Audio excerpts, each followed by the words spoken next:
É possível que todo o conhecimento sobre a Bíblia se baseie numa significativa distorção histórica. Imagina a situação em que se descobre que uma das maiores revelações sobre o povo eleito esteve à vista de todos, mas foi intencionalmente ocultada por séculos de interpretações tendenciosas. Como a sociedade reagiria a tal informação? Hoje, mergulharemos numa das questões mais provocadoras e reveladoras da história bíblica. E se o povo eleito, os judeus das Escrituras Sagradas, tivesse suas raízes no continente africano? A verdade sobre a origem africana do povo eleito, como se afirma, foi sistematicamente apagada, reescrita e distorcida ao longo de muitos séculos. Obras de arte da Renascença, filmes de Hollywood e até ilustrações em bíblias infantis tradicionalmente retratam personagens bíblicos com traços europeus, pele clara, cabelo liso, olhos claros. Isso forma uma imagem que diverge significativamente da realidade geográfica, histórica e antropológica da região onde, segundo os textos, esses eventos se desenrolaram. É importante atentar aos fatos. O Egito, palco principal de grande parte do Pentateuco, está localizado no continente africano. A Etiópia é mencionada dezenas de vezes nas Escrituras. O reino de Cush, uma poderosa civilização africana, aparece no texto bíblico em momentos-chave. No entanto, esses territórios africanos raramente são percebidos como parte central da narrativa bíblica. Surge a pergunta natural: porquê? Que círculos influentes poderiam ter interesse em tal afastamento da África da história sagrada? A Bíblia, no entanto, contém chaves surpreendentes para desvendar essa conexão africana. Em Números 12:1, Miriam e Arão expressaram descontentamento pelo fato de Moisés ter se casado com uma cuxita, uma mulher de origem africana da região hoje conhecida como Sudão e Etiópia. O próprio Moisés, educado como príncipe egípcio, passou 40 anos numa corte africana. E como não mencionar a intrigante passagem de Atos 13:1, onde entre os profetas e mestres da igreja em Antioquia figura Simeão, apelidado de Níger, que em latim significa negro. Arqueólogos, linguistas, geneticistas e biblistas contemporâneos estão descobrindo evidências cada vez mais convincentes dessa conexão africana, que, ao que tudo indica, foi intencionalmente excluída da narrativa tradicional. Artefatos encontrados em escavações recentes demonstram características físicas e culturais que contradizem diretamente a imagem europeizada apresentada ao público por séculos. Análises linguísticas apontam para uma surpreendente semelhança entre o hebraico antigo e algumas línguas africanas. Pesquisas de DNA de populações judaicas tradicionais revelam marcadores genéticos que atestam uma origem africana. Esta informação é verdadeiramente revolucionária, pois desafia não apenas a compreensão comum da história bíblica, mas também as estruturas de poder formadas com base em interpretações específicas desses textos sagrados. Se o povo eleito realmente teve origem africana, isso muda radicalmente a leitura das Escrituras. Uma descoberta como essa inevitavelmente influenciará as teologias da libertação, o curso das discussões sobre a justiça racial e a própria compreensão da mensagem divina. No âmbito da presente pesquisa, será realizada uma imersão profunda em impressionantes achados arqueológicos, perspicazes análises linguísticas, menções bíblicas há muito esquecidas e as mais recentes descobertas científicas. Esses elementos reunidos são capazes de alterar radicalmente as concepções estabelecidas sobre o povo eleito. O principal objetivo do trabalho é desconstruir a secular interpretação eurocêntrica e recriar uma narrativa que reflita com muito mais precisão as verdadeiras origens geográficas, culturais e étnicas das histórias bíblicas, oferecendo um novo olhar sobre textos familiares. O trabalho apresentado vai muito além de uma mera disputa académica. Ele se posiciona como uma verdadeira revelação capaz de transformar profundamente a conexão espiritual do leitor com os textos sagrados e de redefinir sua compreensão do plano divino para toda a humanidade. Assim, convida-se o público a preparar-se para revisar criticamente todo o conhecimento anteriormente adquirido sobre a origem do povo eleito, abrindo-se a novos horizontes de entendimento. Se o leitor já sente a antecipação de uma descoberta significativa, o pressentimento de que uma verdade profunda está prestes a ser revelada, deve-se entender. Este é apenas o começo do caminho. A seguir, será preciso aprofundar a essência dessa revelação verdadeiramente extraordinária, desvendando novos horizontes de conhecimento. Ao refletir sobre a Terra Prometida, as histórias proféticas de Abraão, Isaque e Jacó, bem como as grandiosas narrativas relacionadas ao Êxodo e à conquista de Canaã, o homem moderno raramente questiona a realidade geográfica dessas regiões e sua conexão intrínseca com o vasto continente africano. Historicamente, a geografia bíblica tem sido apresentada nos círculos académicos e na consciência popular como algo isolado, como se existisse numa espécie de vácuo histórico e cultural, completamente desvinculada da grandeza e dinâmica das civilizações africanas que floresceram na mesma época. Essa compartimentalização geográfica não é uma coincidência ou um descuido. Pelo contrário, ela representa uma parte integrante de uma narrativa astutamente construída que visa deliberadamente minimizar e subestimar as profundas ligações africanas da história bíblica. Para esclarecer a situação, é necessário recorrer aos fatos geográficos inquestionáveis. O Egito, a terra onde o povo judeu viveu por muitas gerações e de onde realizou seu marcante êxodo, pertence indiscutivelmente e categoricamente ao continente africano. Não se trata de uma região distante ou periférica, mas do próprio coração de uma das mais poderosas e influentes civilizações africanas do mundo antigo. O rio Nilo, este elemento vital e central da civilização egípcia, tem sua majestosa nascente no coração da África, traçando seu caminho e conectando o vasto planalto etíope ao Mediterrâneo. Esta sagrada artéria aquática, que é mencionada repetidamente e com especial significado na narrativa bíblica, é, em sua essência, uma poderosa artéria africana que incessantemente nutria com umidade vital e concedia prosperidade a todas as civilizações que se formaram e desenvolveram ao longo de suas margens. A Península do Sinai, terra sagrada onde, segundo as tradições bíblicas, Moisés recebeu os 10 mandamentos, é geologicamente uma parte integrante da placa tectônica africana. A própria montanha Sinai, este venerado local da entrega da lei, está geograficamente localizada significativamente mais próxima das terras africanas do que do território que no mundo moderno é conhecido como Oriente Médio. Até Canaã, a lendária Terra Prometida, é separada do vasto continente africano apenas pelo relativamente estreito deserto do Sinai, uma fronteira bastante permeável que ao longo de milénios serviu inúmeras vezes como caminho para a migração de povos, o intercâmbio de culturas e a disseminação de ideias. Além disso, inúmeras investigações arqueológicas demonstraram de forma convincente a existência de rotas comerciais antigas e ramificadas que ligavam estreitamente o Egito, Canaã, a Etiópia e os poderosos reinos de Cush. Caravanas carregadas de mercadorias, bem como delegações de comerciantes, diplomatas e viajantes comuns, cruzavam regularmente essas fronteiras naturais e artificiais, garantindo um intercâmbio cultural e genético contínuo e dinâmico entre todas essas regiões, o que, por sua vez, contribuía para sua interpenetração. Artefatos egípcios encontrados durante escavações em territórios do atual Israel e Palestina, bem como achados análogos de origem do Oriente Médio no Egito, servem como prova clara e irrefutável de que essas civilizações antigas não existiam isoladas umas das outras. Pelo contrário, elas faziam parte de uma vasta e interconectada rede de povos que compartilhavam significativamente mais do que apenas relações comerciais, testemunhando uma profunda interação cultural e social. O reino de Cush, mencionado mais de uma vez nas páginas da Bíblia, era uma poderosa potência africana, estendendo-se pelas terras do atual Sudão e parte do território da Etiópia. Os Cushitas não eram um povo secundário na narrativa bíblica. Eles interagiam regularmente com os reinos de Israel e Judá, como evidenciam inúmeras menções nas Sagradas Escrituras. O profeta Isaías dedica capítulos inteiros às suas profecias sobre Cush, demonstrando assim a inegável importância dessa civilização africana no vasto contexto bíblico. A proximidade geográfica entre essas regiões torna-se ainda mais evidente ao estudar atentamente mapas antigos e crônicas históricas de civilizações contemporâneas aos eventos bíblicos.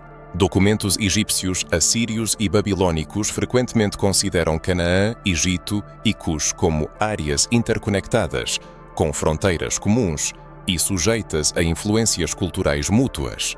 A rígida separação entre o Oriente Médio e a África é uma invenção moderna que não reflete a realidade geopolítica do mundo bíblico.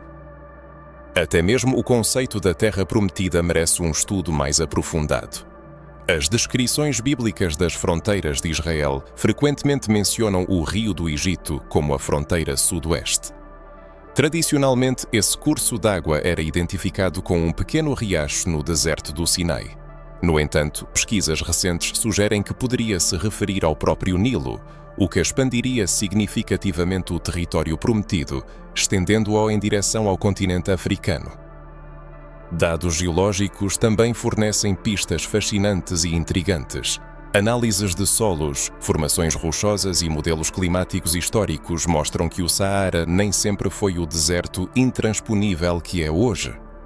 Há aproximadamente 6.000 anos, em meados do Holoceno, grande parte dos territórios atualmente ocupados pelo deserto eram savanas verdes exuberantes, com numerosos lagos, rios e vegetação abundante. Essa Saara Verde teria simplificado significativamente o movimento de populações entre o Nordeste da África e o Levante, facilitando migrações e intercâmbios culturais que hoje são difíceis até de imaginar. Os antigos israelitas não existiam em um mundo dividido por fronteiras nacionais rígidas, como as que conhecemos hoje. Sua realidade geográfica representava uma continuidade territorial única entre o que hoje chamamos de África e Oriente Médio. O Mar Vermelho, frequentemente retratado como uma barreira natural e intransponível, na verdade servia como um caminho movimentado para comunicação e comércio, conectando reinos africanos com as civilizações da Península Arábica e muito além. Escavações em sítios arqueológicos como Tanis no Egito e Megido em Israel revelam estilos arquitetônicos, objetos rituais e artefatos cotidianos com semelhanças impressionantes, o que indica não apenas um comércio ativo, mas também profundas conexões culturais entre essas regiões.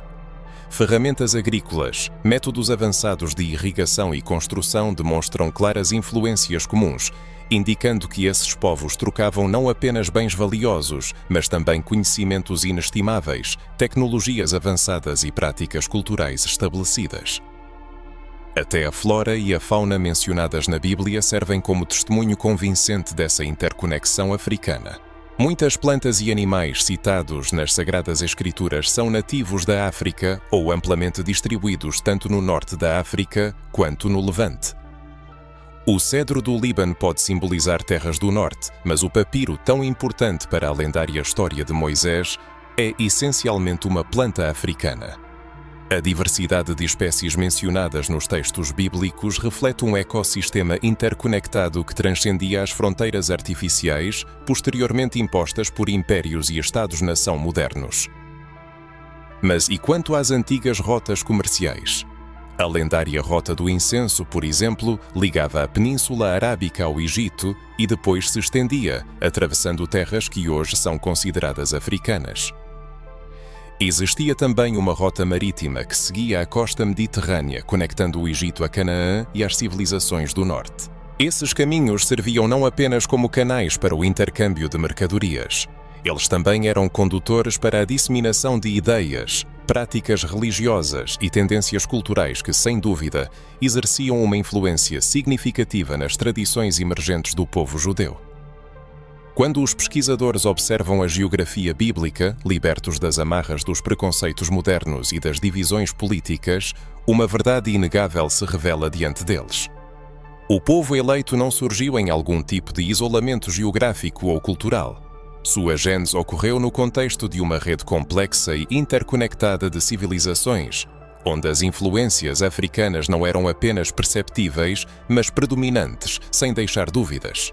O berço da fé judaica não estava separado do continente africano, estava intrinsecamente ligado a ele. Na próxima parte da narrativa, serão examinadas evidências arqueológicas ainda mais surpreendentes que desvendarão a verdadeira aparência física e as origens culturais do povo eleito. Convida-se o leitor a preparar-se para reavaliar tudo o que ele, talvez, considerava conhecido sobre os personagens bíblicos. A arqueologia, ciência cuja essência reside na extração literal da verdade da Terra, revelou ao mundo descobertas extraordinárias que contradizem diretamente a representação eurocêntrica dos povos da Bíblia. Enquanto muitos museus e instituições científicas tradicionais frequentemente focam em artefatos que confirmam interpretações aceitas, uma série de achados arqueológicos recentes e antigos tem sido sistematicamente marginalizada.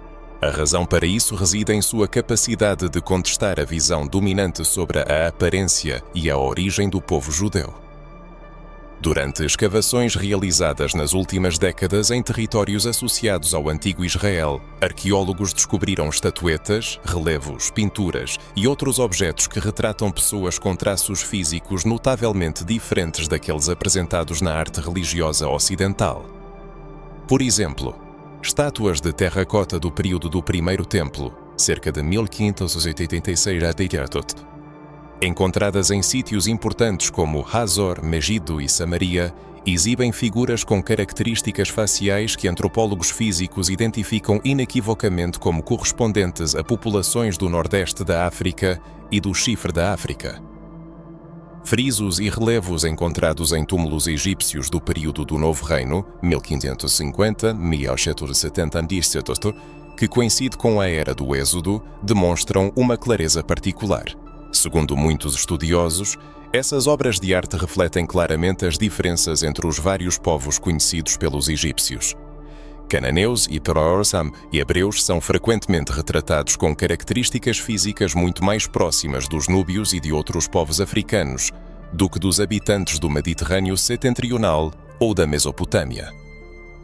O famoso relevo de Karnak, que retrata prisioneiros de guerra após as campanhas militares do faraó Sisac I, o bíblico Sisac, que invadiu Jerusalém durante o reinado de Roboão, mostra israelitas com traços físicos que, hoje em dia, seriam inequivocamente classificados como africanos. Em Tel Beit Mirim, um local associado à antiga cidade bíblica de Deir, arqueólogos descobriram selos e impressões de selos, conhecidos como bulas, datando do período do Segundo Templo, com retratos de oficiais judeus. Diversos achados arqueológicos, entre os quais se destacam os selos oficiais pertencentes a funcionários públicos do antigo Israel, lançam luz sobre a autopercepção do povo. Essas impressões, que serviam para confirmar a autenticidade de atos estatais e comerciais, demonstram claramente imagens de pessoas cujos traços faciais, característica capilar e estrutura óssea se harmonizam com as características físicas das populações que habitavam a parte nordeste do continente africano. O valor especial desses artefatos reside no fato de que não eram destinados à percepção externa ou à exibição para estrangeiros, mas exclusivamente ao uso interno. Assim, esses selos revelam como os antigos judeus se representavam e não como eram percebidos pelos povos ao redor. Outras evidências significativas foram descobertas na histórica fortaleza de Arad, localizada no árido deserto do Negev. Aqui, arqueólogos encontraram fragmentos de pinturas murais datadas do século VIII a.C.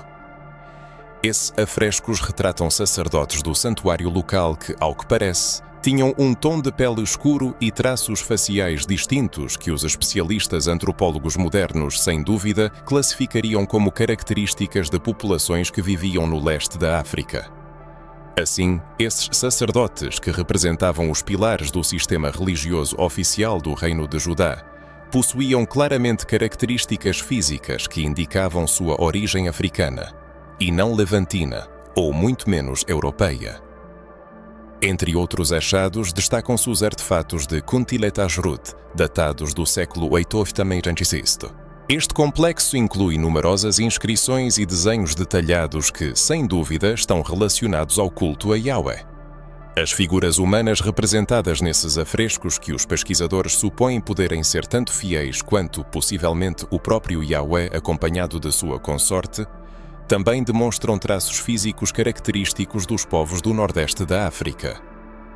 Este sítio arqueológico adquire particular importância, pois ilustra claramente os costumes religiosos israelitas em uma zona de fronteira, onde, ao que tudo indica, as interconexões entre os cultos judaicos e as tradições espirituais africanas se manifestavam de forma mais evidente e palpável. Talvez uma das descobertas mais intrigantes e eloquentes sejam os amuletos e as figuras em miniatura, encontrados diretamente nas casas dos israelitas. Esses objetos datam do período do Reino Dividido, abrangendo o intervalo de tempo de 930 a 720 a.C. Esses pequenos artefatos, destinados a garantir a segurança pessoal e a proteção ritual, frequentemente retratam divindades ou espíritos protetores, possuindo traços faciais africanos claramente expressos. O fato de esses objetos terem sido encontrados justamente em ambientes domésticos atesta convincentemente que não eram nem itens de importação exóticos, nem curiosidades acidentais. Pelo contrário, eram imagens que ressoavam profundamente na autoconsciência e no patrimônio cultural das pessoas que os utilizavam cotidianamente em suas vidas. As escavações arqueológicas realizadas em Maresha, também conhecida como Marisa, uma antiga cidade no território da Judeia, que em épocas posteriores se tornou um importante centro helenístico, revelaram abundantes achados. Entre eles destacam-se inúmeras estatuetas votivas dos períodos persa e helenístico inicial, abrangendo o período de 539 a 200 a.C.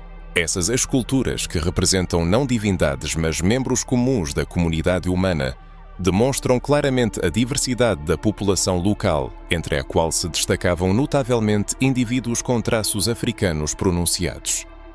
Uma análise antropológica aprofundada desses artefatos permite concluir que, mesmo após séculos de influência cultural e política estrangeira, o povo judeu manteve suas características físicas distintivas, que eram um reflexo direto de sua origem africana. Além das evidências arqueológicas, estudos osteológicos, que incluem a análise minuciosa de restos ósseos humanos extraídos de antigos cemitérios no território do Israel moderno, também servem como prova física direta e inegável. Em particular, o estudo detalhado de crânios e outros fragmentos de esqueletos encontrados em necrópoles israelenses da Idade do Ferro, datados do período de 1200 a 586 a.C., revelou características morfológicas. Essas características se mostraram significativamente mais próximas das populações do Nordeste da África do que dos povos que habitavam as regiões do Mediterrâneo setentrional ou da antiga Mesopotâmia. A antropologia física moderna, baseada em métodos avançados de medição e comparação meticulosa, demonstra consistentemente uma semelhança muito maior entre os antigos israelitas e povos como núbios, egípcios e etíopes do que com populações europeias ou do Oriente Próximo setentrional. Essa descoberta desafia concepções estabelecidas, oferecendo uma nova perspectiva sobre as raízes históricas do povo bíblico.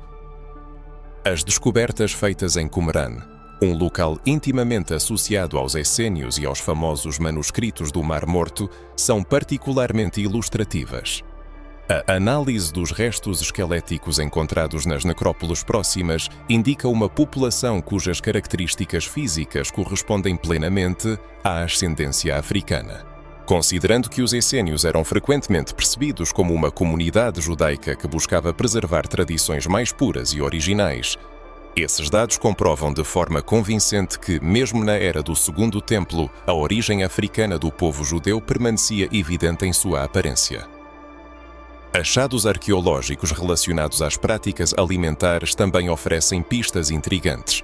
O estudo de vestígios em cerâmicas de cozinha antigas israelenses revela padrões dietéticos que demonstram uma semelhança significativa com os característicos das sociedades africanas modernas. A aplicação de certos cereais, métodos específicos de preparo e o uso de especiarias indicam uma continuidade cultural com as tradições culinárias do Nordeste da África. Uma continuidade que vai muito além do que poderia ser explicado exclusivamente pela proximidade geográfica ou pelas relações comerciais. A descoberta de artefatos têxteis preservados também revela padrões e métodos de tecelagem surpreendentemente semelhantes aos encontrados em sociedades africanas.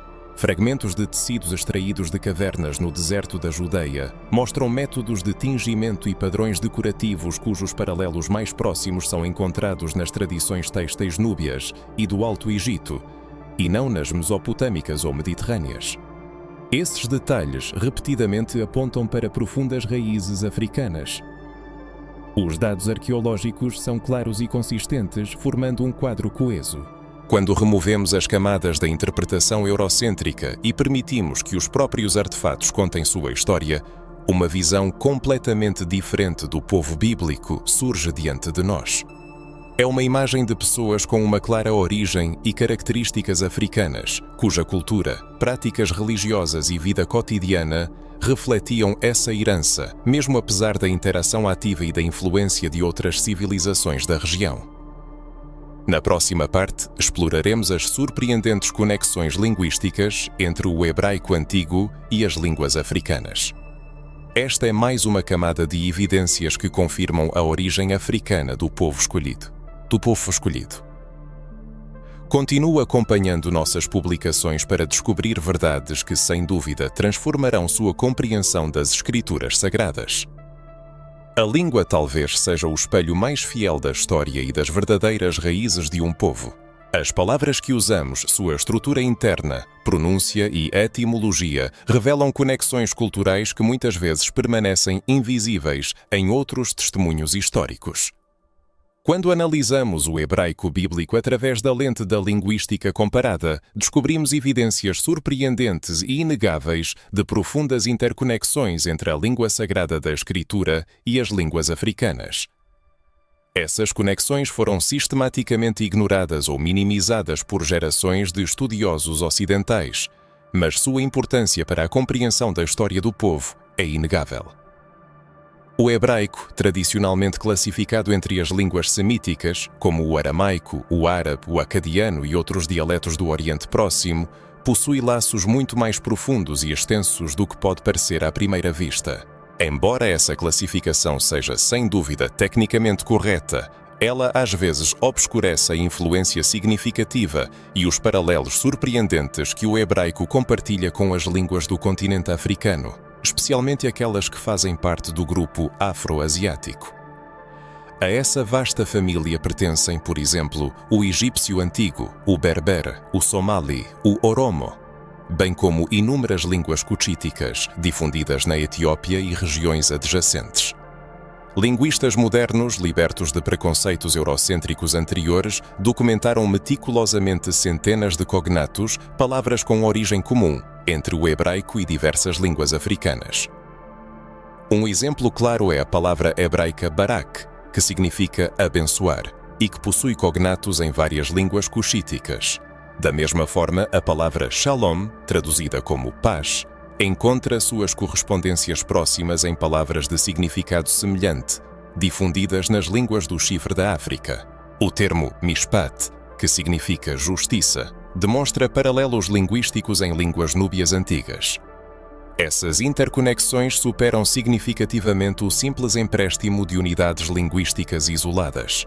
Elas indicam claramente a existência de raízes comuns profundas, que só poderiam ter surgido como resultado de longos períodos de desenvolvimento cultural conjunto. Particularmente revelador foi o estudo do sistema verbal do hebraico bíblico, comparando-o com os sistemas verbais das línguas africanas. Notáveis paralelos foram encontrados na estrutura das conjugações verbais, especialmente no uso de prefixos e sufixos para indicar tempo e aspecto, o que se manifesta, por exemplo, em línguas cutíticas como o oromo e o somali. Essas semelhanças estruturais são muito mais profundas do que meras coincidências.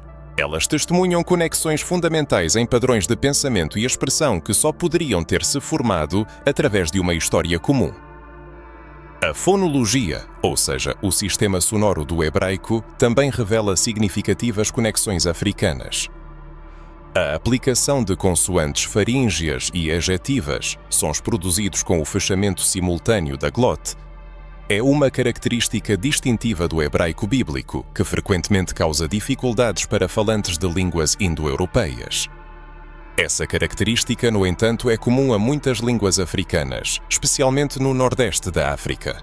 Tais padrões fonológicos comuns sugerem que os falantes do hebraico e dessas línguas africanas possuíam não apenas um vocabulário compartilhado, mas também características físicas semelhantes dos órgãos vocais e padrões de articulação. O sistema de escrita hebraico, embora à primeira vista diferente dos hieróglifos egípcios, compartilha princípios estruturais fundamentais com os sistemas de escrita desenvolvidos no continente africano. A transição dos pictogramas proto-sinaíticos para o alfabeto paleo-hebraico ocorreu em uma região geograficamente próxima ao Egito e quase certamente foi influenciada pelos princípios de escrita já desenvolvidos nas civilizações africanas. Essa troca cultural não ocorreu isoladamente, mas no contexto de populações que tinham raízes comuns e interagiam constantemente através das fronteiras permeáveis entre o Nordeste da África e o Levante.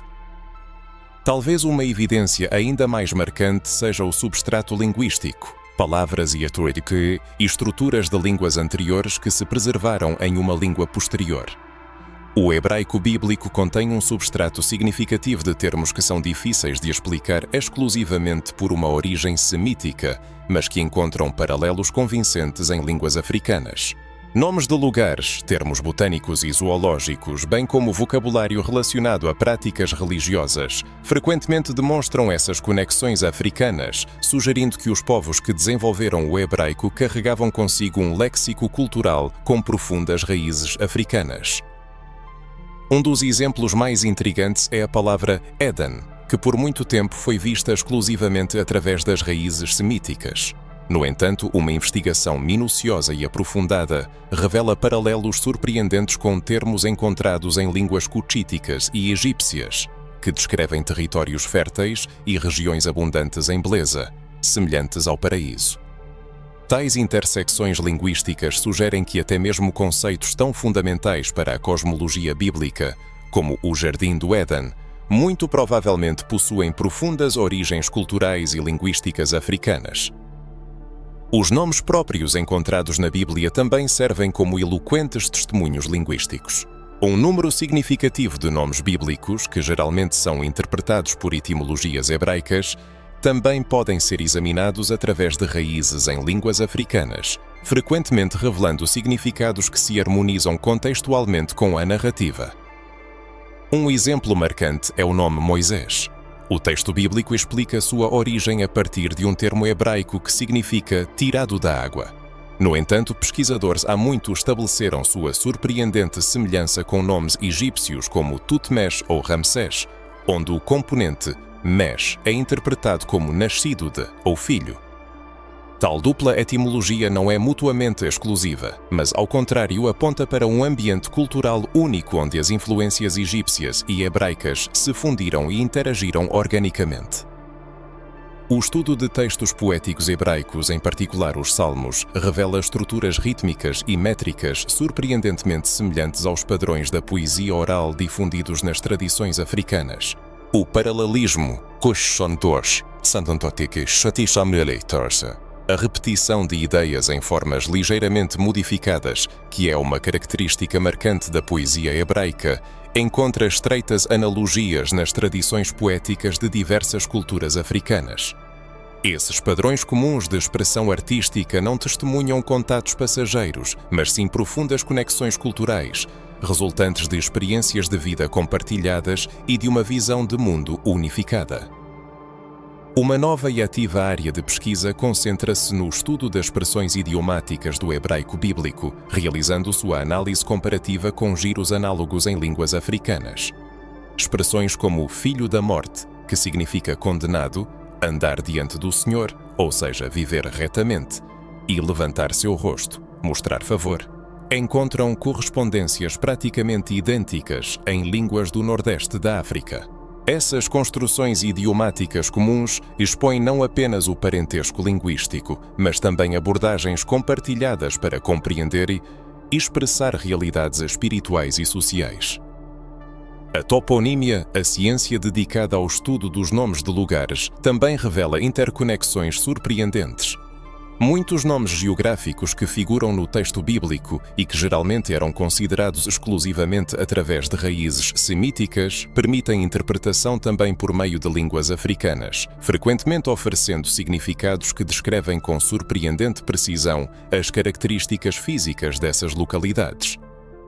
Essa dupla etimologia sugere a existência de uma população que interagia livremente entre as tradições linguísticas africanas e semíticas, o que, por sua vez, testemunha uma herança cultural híbrida e diversa. Os dados linguísticos sobre esta questão são inegáveis. O hebraico bíblico não se formou isolado das tradições linguísticas africanas, mas, ao contrário, em um diálogo contínuo com elas. Essas interconexões não são secundárias ou acidentais. Elas são de importância fundamental para a sua estrutura, composição lexical e meios expressivos dessa língua sagrada. Todos esses fatos testemunham um povo cuja identidade e origem estavam profundamente enraizadas no continente africano, mesmo que eles interagissem ativamente e assimilassem influências de outras tradições culturais da região. Moisés, o grande legislador, libertador e profeta, através de quem o Altíssimo concedeu a Torá à humanidade, é uma das figuras mais centrais e significativas da narrativa bíblica. Ao longo de muitos séculos, a arte ocidental, em suas inúmeras interpretações, o dotou de traços europeus. Uma barba branca majestosa e fluida, frequentemente lembrando imagens de Zeus ou outros patriarcas dos panteões grego e romano antigos. No entanto, surge a pergunta legítima: o que a Sagrada Escritura realmente nos diz sobre Moisés? Quais detalhes específicos referentes à sua aparência, origem e afiliação cultural podem ser extraídos do texto sagrado? Quando nos dedicamos a um estudo atento da narrativa bíblica, livre de preconceitos eurocêntricos, uma imagem surpreendentemente diferente se apresenta. A história de Moisés tem seu início no Egito, e este não é apenas uma periferia de um império poderoso, mas o coração de uma das maiores civilizações africanas da época. Nascido em uma família hebraica em uma era de opressão severa, o bebê Moisés, segundo a tradição, foi colocado em uma cesta e lançado nas águas do rio Nilo. Lá, ele foi encontrado pela filha do faraó, que o adotou como seu próprio filho. O livro de Êxodo 2:10 declara inequivocamente: e ela lhe deu o nome de Moisés, pois disse: das águas o tirei. O próprio nome Moisés, reconhecido por muitos biblistas, tem origem egípcia, sendo derivado das palavras Mo ou Mesh, que significam filho ou nascido de, como se vê nos nomes de faraós como Tutmés e Ramsés. Este não é um detalhe trivial. Moisés não apenas nasceu no Egito, mas também cresceu recebendo a educação de um príncipe egípcio, o que implicava uma formação e preparação abrangentes, condizentes com sua alta posição. O livro de Atos 7:22 testifica: e Moisés foi instruído em toda a sabedoria dos egípcios e era poderoso em palavras e obras.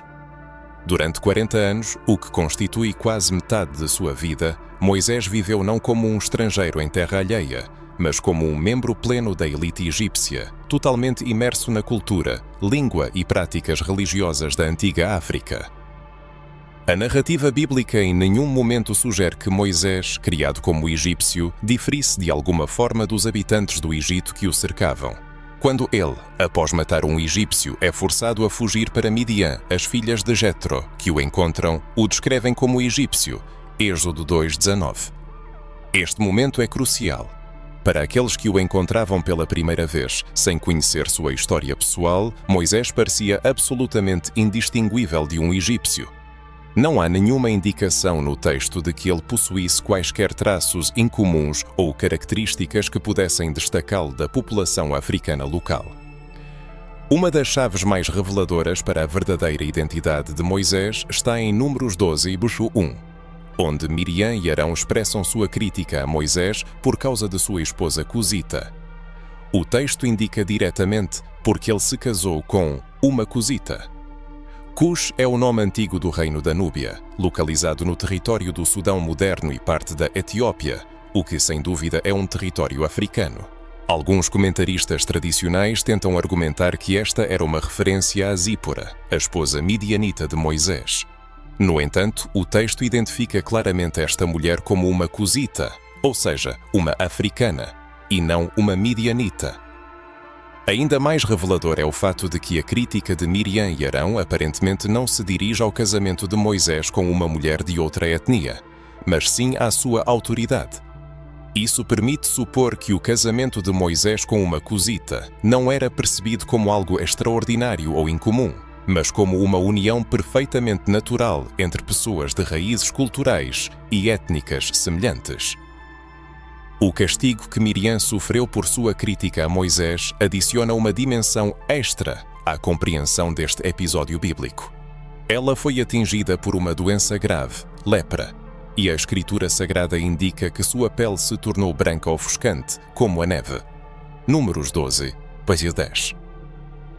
Vários pesquisadores consideram este fenómeno uma manifestação de ironia divina. Miriam, que repreendeu Moisés por sua união com uma mulher de pele escura, sofre uma transformação temporária, tornando-se uma pessoa com pele extraordinariamente pálida como advertência. Essa interpretação só se torna lógica sob a condição de assumir que tanto Moisés quanto Miriam possuíam um tom de pele naturalmente escuro, harmonizando-se com suas raízes africanas. Outro testemunho significativo sobre a da aparência de Moisés é encontrado na narrativa de Êxodo 4, 6, 7, onde Deus lhe dá um sinal milagroso manifestado através de sua mão. Naquele momento, o Altíssimo dirigiu-se a ele com as palavras: "Põe a tua mão no teu seio." E Moisés cumpriu a ordem, escondendo a mão no seio. Quando a retirou, surgiu uma mão atingida pela lepra, branca como a neve. Então o Senhor disse novamente: "Põe a tua mão de novo no teu seio." E ele escondeu a mão novamente. Quando Moisés a tirou da próxima vez, ela recuperou sua aparência original, tornando-se semelhante ao restante de seu corpo.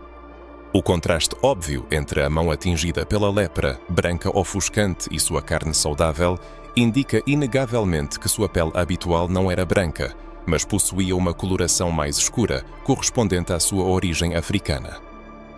A formação de Moisés nos muros do palácio faraônico abrangia não apenas um profundo aprendizado intelectual, mas também uma preparação física abrangente, bem como a adoção de vestimentas e adornos característicos da alta aristocracia egípcia.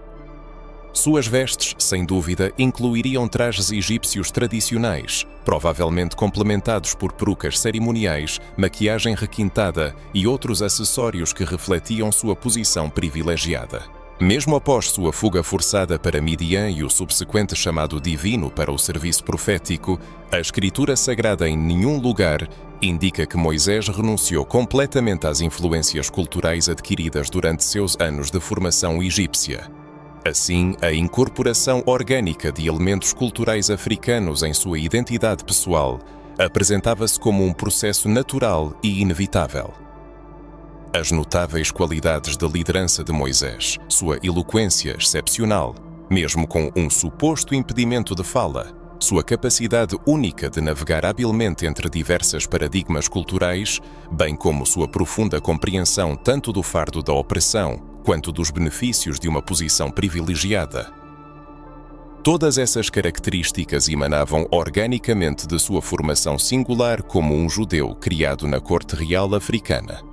Foi precisamente sua identidade híbrida que o tornou a figura ideal para atuar como mediador entre o povo judeu oprimido e a poderosa elite egípcia e, posteriormente, entre os filhos de Israel e o próprio Todo-Poderoso. É fundamental ressaltar que a tradição judaica invariavelmente honrava Moisés como um verdadeiro judeu, enfatizando sua genealogia levítica, que remonta a Anrão e Joquebed. Essa ligação ancestral e sanguínea, sem dúvida, constitui a pedra angular de sua identidade. No entanto, o reconhecimento das raízes africanas de Moisés de forma alguma diminui sua identidade judaica. Pelo contrário, aprofunda significativamente nossa compreensão de quem são os judeus, um povo com profundas raízes africanas e fortes laços culturais com esse continente. Desde tempos imemoriais, as tradições africanas reconheceram essa profunda interconexão. Em particular, as comunidades judaicas etíopes, conhecidas como Beta Israel, preservavam cuidadosamente tradições e narrativas orais onde Moisés é descrito como um homem que possuía as mesmas características físicas dos povos indígenas do Nordeste da África. Tais tradições não são invenções recentes ou conjecturas tardias, mas uma encarnação viva de antigas memórias culturais que resistiram com sucesso ao processo do chamado embranquecimento, característico de muitas interpretações e recontagens europeias das Sagradas Escrituras. Mesmo no seio da tradição islâmica, onde muitas narrativas bíblicas encontraram seu reflexo, a imagem de Moisés, conhecido como Musa, é frequentemente retratada com características físicas que apontam convincentemente para sua origem africana. Essas leituras transculturais ecoam uma compreensão mais antiga e verdadeira da pessoa de Moisés, existente muito antes que as perspectivas eurocêntricas dominassem o imaginário religioso da humanidade. Quando permitimos que o próprio texto bíblico nos fale, liberado das camadas de interpretações eurocêntricas que se acumularam por séculos, uma imagem extremamente clara se apresenta. Moisés, esse grande profeta e legislador, era um homem de origem africana, o que é confirmado tanto por seu contexto cultural quanto por suas características físicas. Sua criação nos salões da corte egípcia, sua união com uma mulher cutita, bem como as descrições textuais diretas de sua aparência, tudo isso consistentemente leva a essa conclusão. O reconhecimento da origem africana de Moisés não é de forma alguma uma distorção ideológica do texto sagrado, mas representa uma correção necessária da interpretação eurocêntrica secular, que sistematicamente apagava ou minimizava as ligações africanas dos personagens bíblicos. É um retorno à verdade textual e histórica primordial, uma restauração da narrativa bíblica em toda a sua plenitude cultural e geográfica. A narrativa do Êxodo, essa saga dramática da libertação do povo judeu da escravidão egípcia, é uma das histórias mais poderosas e transformadoras contidas nas Sagradas Escrituras. Essa história de opressão, subsequente libertação e, finalmente, redenção não apenas moldou a autoconsciência do povo judeu ao longo dos milénios, mas também inspirou inúmeros movimentos de libertação em todo o mundo. No entanto, quando examinamos atentamente a geografia, os percursos e o contexto cultural dessa jornada extraordinária, descobrimos dimensões africanas da narrativa que foram sistematicamente silenciadas nas interpretações tradicionais. O Êxodo começa no coração do Egito, em Gozan, uma região fértil localizada no delta do Nilo, onde os israelitas viveram por gerações. Êxodo 1:1 nos informa inequivocamente que os filhos de Israel foram frutíferos, e aumentaram muito, e multiplicaram-se, e tornaram-se excessivamente fortes, e a terra se encheu deles. Não se tratava de uma comunidade periférica ou isolada, mas de um povo numeroso profundamente integrado na sociedade egípcia, embora existindo sob uma opressão cada vez maior. Seu modo de vida era intrinsecamente africano, moldado pelo ritmo vivificador do Nilo, pelo clima do norte da África e pelas práticas agrícolas e artesanais egípcias enraizadas. Quando os israelitas finalmente deixaram o Egito após as 10 pragas e a dramática noite da primeira Páscoa, Êxodo 12:37-38 nos narra: E partiram os filhos de Israel de Ramessés para Sucote, cerca de 600.000 homens a pé, fora as crianças. E também subiu com eles uma grande mistura de gente e ovelhas e gado em grande quantidade. A menção dessa grande mistura de gente, em hebraico Erev-Rav, tem um significado colossal. Isso sugere que não apenas os descendentes de Israel deixaram o Egito, mas também outros grupos oprimidos que se juntaram ao Êxodo em busca da tão esperada liberdade. Entre eles poderiam muito bem estar outros povos africanos, criando uma comunidade diversa, unida por uma experiência comum de opressão e subsequente libertação. A rota exata do Êxodo, esse grandioso evento na história da humanidade, há muito se tornou uma arena para debates académicos intensos. A visão tradicional da maioria dos pesquisadores inclina-se para um caminho que rapidamente tirava os antigos israelitas das terras egípcias, passando pela península do Sinai diretamente para Canaã. No entanto, um mergulho mais aprofundado nos textos bíblicos, apoiado por descobertas arqueológicas inovadoras dos últimos anos, indica que a jornada manteve esse povo no continente africano por um tempo significativamente mais longo do que se supunha anteriormente. Em Êxodo 13:17-18, há um testemunho importante. E aconteceu que, quando Faraó deixou ir o povo, Deus não os levou pelo caminho da terra dos filisteus, que era mais perto. Porque disse Deus, para que porventura o povo não se arrependa, vendo a guerra, e volte para o Egito. Mas Deus fez o povo rodear pelo caminho do deserto do Mar Vermelho. Este trecho bíblico demonstra inequivocamente que a direção original do movimento não era a saída mais curta do Egito, mas representava um percurso consideravelmente mais longo, mantendo os israelitas dentro das fronteiras africanas por um tempo bastante prolongado. A travessia do Mar Vermelho, sem dúvida um dos episódios mais dramáticos e milagrosos de toda a narrativa do Êxodo, foi tradicionalmente associada a locais nos Golfos de Suez ou Aqaba. No entanto, pesquisas geográficas e linguísticas modernas oferecem uma nova perspectiva, sugerindo que o termo hebraico antigo Yam Suf, que estamos acostumados a traduzir como Mar Vermelho, poderia na verdade se referir a um dos muitos lagos salgados localizados na vasta região do delta do Nilo, ou mesmo à massa de água hoje conhecida como Mar Mediterrâneo. Tal reinterpretação solidamente ancora um dos eventos mais icónicos do Êxodo dentro do território africano, conferindo-lhe um novo peso histórico e geográfico. Depois que os israelitas atravessaram a barreira aquática, seu caminho seguiu pelo deserto, que tradicionalmente era associado à península do Sinai. No entanto, a narrativa bíblica em nenhum lugar menciona diretamente o termo Sinai para designar essa localidade específica antes que o povo chegasse à montanha sagrada. Êxodo 15:22 afirma claramente: Depois fez Moisés partir a Israel do Mar Vermelho e saíram para o deserto de Sur, e andaram 3 dias no deserto, e não acharam água. O deserto de Sur, geralmente localizado na parte nordeste do Egito, o que sem dúvida o coloca dentro das fronteiras do continente africano. A jornada continuou passando por uma série de acampamentos conhecidos, Mara, Elim, o deserto de Sim, antes que os israelitas finalmente chegassem ao Monte Sinai. A localização exata deste pico sagrado permanece outro tema de intenso debate entre os estudiosos. Embora seja tradicionalmente colocado na península do Sinai, que vale ressaltar do ponto de vista geológico faz parte da placa tectónica africana, várias evidências textuais sugerem que ele poderia estar significativamente mais ao sul, talvez nas terras da atual Arábia Saudita, ou até mais ao sul, no território do antigo reino de Midian, cujos domínios se estendiam até partes do Sudão moderno. De particular interesse é a descrição do Monte Sinai em Êxodo 19:16-19, onde, com detalhes impressionantes, são mencionados trovões, relâmpagos cegantes, uma nuvem densa envolvendo o topo e o som extremamente alto de uma trombeta. Alguns vulcanologistas propõem a hipótese de que essas descrições vívidas correspondem surpreendentemente bem à imagem de atividade vulcânica. Enquanto a península do Sinai não se destaca por atividade vulcânica significativa, mais ao sul, ao longo do grande vale do Rift da África Oriental, existem numerosos vulcões ativos cujas erupções poderiam muito bem ter gerado tais fenómenos.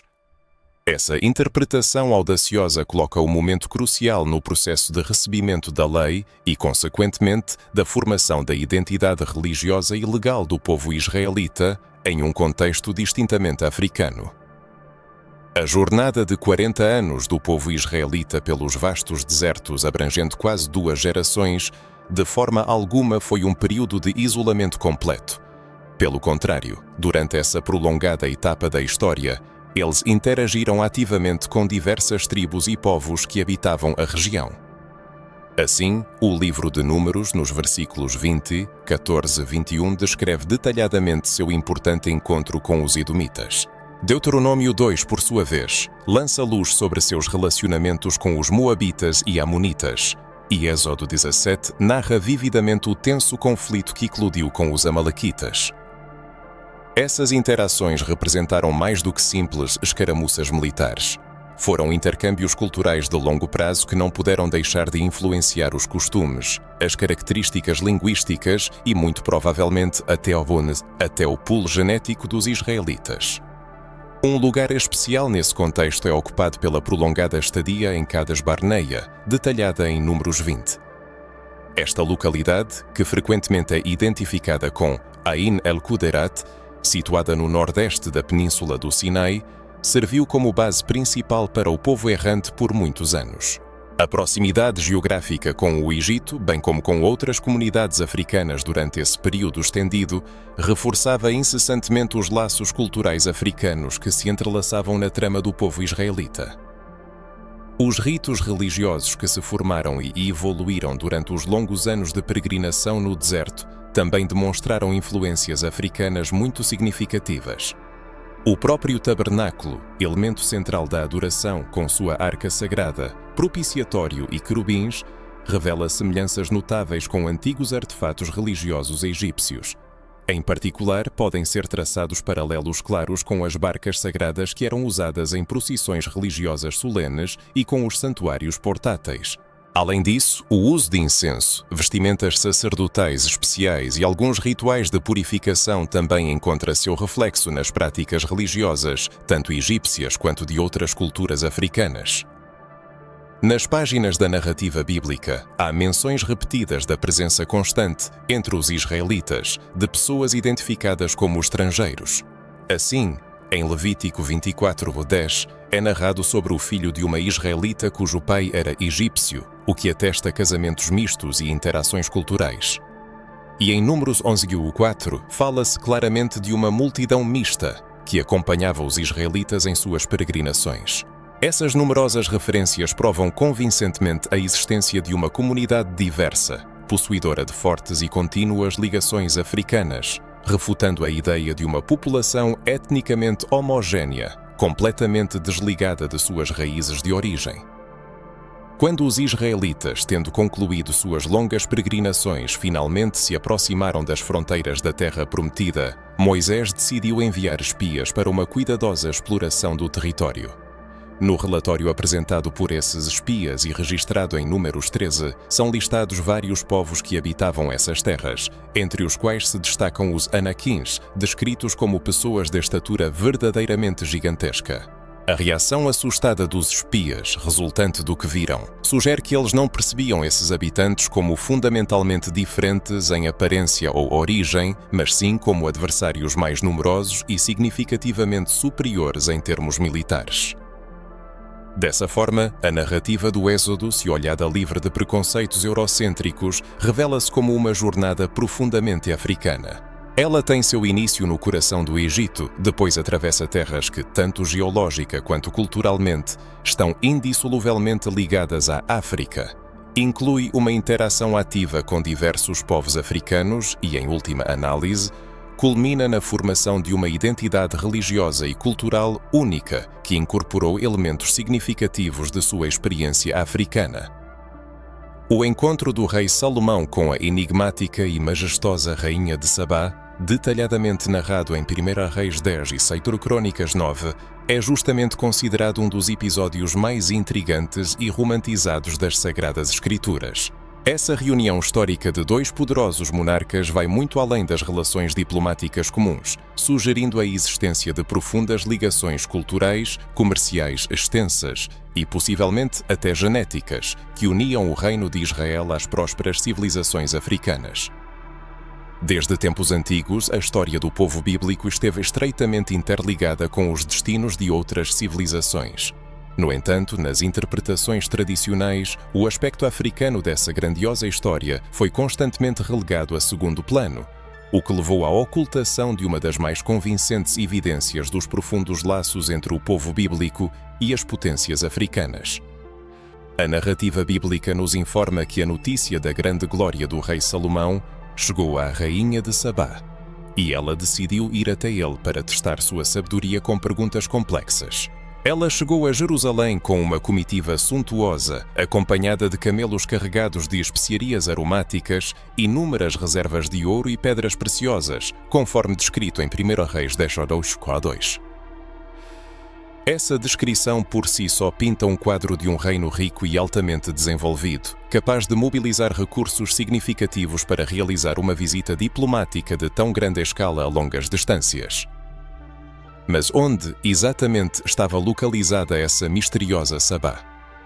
A localização geralmente aceita tradicionalmente está ligada à parte sudoeste da Península Arábica, que corresponde aproximadamente ao território do atual Iêmen. No entanto, numerosas descobertas arqueológicas e evidências históricas provam convincentemente que o reino de Sabá se estendia significativamente mais amplamente, abrangendo também terras do outro lado do Mar Vermelho, incluindo os territórios da atual Etiópia e Eritreia. Inscrições sabeias foram encontradas em ambas as margens do Mar Vermelho, e moedas e artefatos descobertos demonstram claramente a existência de um reino unificado, ou, no mínimo, intimamente interligado, estendendo-se tanto pelo sul da Arábia quanto pelo chifre da África. A própria tendência de identificar Sabá exclusivamente como um reino árabe e não africano é um reflexo do viés eurocêntrico. Esse preconceito insiste em uma divisão artificial de regiões que historicamente estavam profundamente interligadas. O Mar Vermelho, ao contrário da ideia de ser uma barreira, na verdade servia como uma rota movimentada para comunicação e comércio, unindo os povos de suas margens em vastas redes culturais e económicas. A tradição etíope, cuidadosamente preservada na obra épica Quebra Nagast, datada de pelo menos o século XIV a.C., mas que inclui tradições muito mais antigas, expande significativamente o relato bíblico. Segundo essa tradição, a rainha de Sabá, conhecida pelo nome de Maqueda, não apenas visitou o rei Salomão, mas também se tornou mãe de seu filho, Menelik-Pinarg. Foi Menelik-Pinarg quem posteriormente se tornou o fundador da famosa dinastia salomónica, que governou a Etiópia até o século XX. Embora essa fascinante narrativa vá além do texto bíblico estrito, ela, no entanto, preserva uma antiga memória cultural das profundas ligações entre Israel e as civilizações africanas. Essas ligações não eram apenas comerciais e diplomáticas, mas, segundo a tradição, também genéticas e dinásticas. É importante ressaltar que o texto bíblico nunca menciona a aparência física da rainha de Sabá. Essa circunstância permite supor que ela não parecia notavelmente diferente dos israelitas. Se suas características fenotípicas fossem significativamente distintas da aparência da população israelita, seria lógico esperar alguma menção a isso na narrativa. A ausência de tal descrição sugere convincentemente que sua aparência era suficientemente semelhante à dos israelitas para não merecer um comentário especial. O que realmente impressionou o rei Salomão não foi a aparência física da rainha, mas sua notável sabedoria e intelecto aguçado. Em 1 Reis 10:3, afirma-se claramente que Salomão respondeu a todas as suas perguntas, e não havia nada que o rei não pudesse explicar a ela. Esse encontro de mentes entre dois grandes monarcas sugere a existência de tradições intelectuais comuns e sistemas de conhecimento compatíveis, o que indica um diálogo entre civilizações que se reconheciam como iguais em seu desenvolvimento cultural e intelectual. PTBR. Os presentes trocados entre Salomão e a rainha também são reveladores. Ela ofereceu 120 talentos de ouro, uma vasta quantidade de especiarias e pedras preciosas. 1 Reis 10:10. Em troca, o rei Salomão deu à rainha de Sabá tudo o que ela desejou e pediu, além do que já havia dado a ela de sua generosidade real. 1 Reis 10:10. Essa troca generosa sugere uma aliança entre iguais, e não uma relação hierárquica ou exploradora. As menções às especiarias trazidas pela rainha de Sabá são particularmente significativas. O texto menciona que nunca mais foram trazidas tantas especiarias como as que a rainha de Sabá deu ao rei Salomão. Reis Essas especiarias, que provavelmente incluíam incenso, mirra, canela e cássia, eram bens de luxo essenciais para práticas religiosas e culturais. O fato de o reino de Sabá controlar esse valioso comércio indica seu papel central nas redes comerciais que ligavam a África, a Ásia e o Mediterrâneo.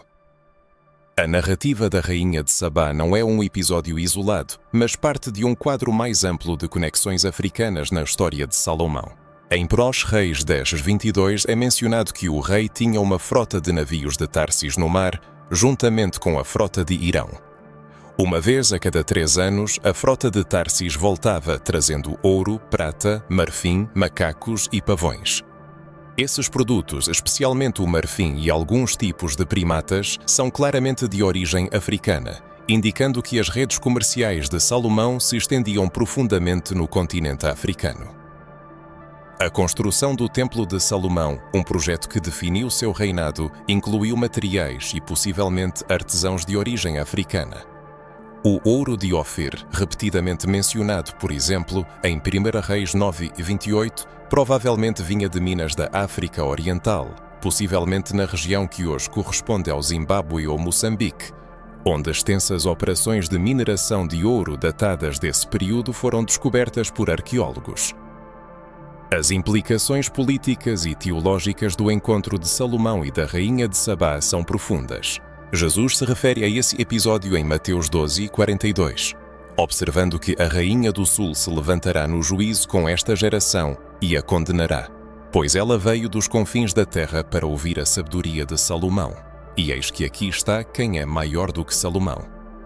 Essa referência no Novo Testamento eleva a rainha de Sabá a um exemplo de busca sincera pela sabedoria, um modelo de virtude espiritual digno de imitação. As tradições judaicas pós-bíblicas também preservaram a memória dessa conexão africana. O Targum Sheni, uma tradução e interpretação aramaica do livro de Esther, contém uma versão expandida da história da rainha de Sabá, incluindo detalhes adicionais sobre sua sabedoria e poder. O Talmud inclui discussões sobre a natureza de suas perguntas difíceis a Salomão, evidenciando um profundo respeito por suas habilidades intelectuais. As tradições cristãs etíopes vão ainda mais longe, sugerindo que a Arca da Aliança foi finalmente levada para a Etiópia por Menelik, filho de Salomão e da rainha de Sabá, onde, presume-se, ela reside até hoje na cidade santa de Aksum. Embora essa tradição vá além do texto bíblico, ela reflete uma profunda memória cultural das conexões entre Israel e as civilizações africanas. O encontro entre Salomão e a rainha de Sabá, ao contrário da crença popular, não foi um episódio acidental ou isolado na história. Pelo contrário, foi um momento culminante, coroando séculos de laços profundos e enraizados entre o antigo povo hebreu e poderosas civilizações africanas. Esse evento simbolizou o triunfo e o fortalecimento dessas relações, que se manifestaram na celebração de alianças diplomáticas, no desenvolvimento ativo de rotas comerciais e, muito possivelmente, até mesmo no estabelecimento de casamentos dinásticos. Assim, esse encontro não é apenas uma nota de rodapé exótica à margem da narrativa bíblica. Ele revela e sublinha a importância central e inegável das conexões africanas na história sagrada. A arte, em sua essência, não se limita a refletir passivamente as realidades culturais. Ela as molda ativamente, as perpetua e as transmite de geração em geração. Ao longo de muitos séculos, a representação visual de personagens bíblicos nas tradições artísticas ocidentais serviu como um dos mecanismos mais poderosos e duradouros que consistentemente separou o povo eleito de suas raízes africanas originais. Desde os antigos afrescos encontrados nas catacumbas romanas até as ilustrações modernas em bíblias infantis, observou-se um processo sistemático de embranquecimento. Esse processo consistiu na transformação de figuras cuja vida histórica se desenrolou no nordeste da África e no Levante em europeus de pele clara. Assim, suas características africanas foram efetivamente apagadas e a narrativa bíblica foi visualmente reescrita, levando a uma distorção da verdade histórica e cultural. Inicialmente, esse processo não foi resultado de uma conspiração deliberada ou de um plano malicioso. Em vez disso, ele surgiu como uma manifestação natural da propensão humana a retratar figuras sagradas à imagem e semelhança do artista e de sua comunidade. À medida que o cristianismo se espalhava e se estabelecia na Europa, os artistas naturalmente começaram a retratar Jesus, os apóstolos, bem como os patriarcas e profetas do Antigo Testamento com características faciais europeias, cabelos lisos, pele clara e traços caucasianos característicos. O que originalmente era uma projeção cultural inconsciente, com o tempo, enraizou-se e se consolidou como uma tradição artística canônica. Esse fenómeno tornou-se tão difundido e ubíquo que as representações europeizadas passaram a ser percebidas como historicamente precisas ou autênticas, e não como interpretações culturalmente condicionadas. O Renascimento italiano desempenhou um papel de ponto de virada crucial nesse processo de transformação visual. Grandes mestres da época, como Michelangelo, Leonardo da Vinci e Rafael, criaram obras-primas imortais que retratavam cenas bíblicas com figuras inconfundivelmente europeias. Por exemplo, o Moisés de Michelangelo, com sua longa barba encaracolada e traços que lembram esculturas gregas clássicas, é completamente diferente de um homem que cresceu como príncipe no Antigo Egito e se casou com uma cuxita. E a Última Ceia, de Leonardo da Vinci, apresenta Jesus e seus apóstolos como homens italianos do século XV, sem dar a menor pista de sua origem palestina ou de suas profundas conexões africanas. Essas decisões artísticas não foram meras preferências estéticas, elas carregavam profundas implicações teológicas e políticas. Ao retratar personagens bíblicos como europeus, a arte renascentista efetivamente deslocou o centro espiritual e cultural da narrativa bíblica de seus locais de origem, África e Oriente Médio, para a Europa. Essa mudança visual serviu como uma ferramenta poderosa para manter e justificar o crescente poder político e econômico europeu, criando a ilusão de que Deus não apenas favorecia a Europa, mas que os próprios heróis bíblicos eram uma espécie de proto-europeus. À medida que o colonialismo europeu expandia suas fronteiras, essa europeização da iconografia bíblica se transformou em um poderoso meio de dominação cultural. Missionários, ao espalhar o cristianismo, levavam para as Américas, África e Ásia não apenas os textos da Bíblia, mas também imagens visuais que invariavelmente retratavam personagens bíblicos como europeus. O impacto psicológico sobre os povos colonizados foi extremamente profundo.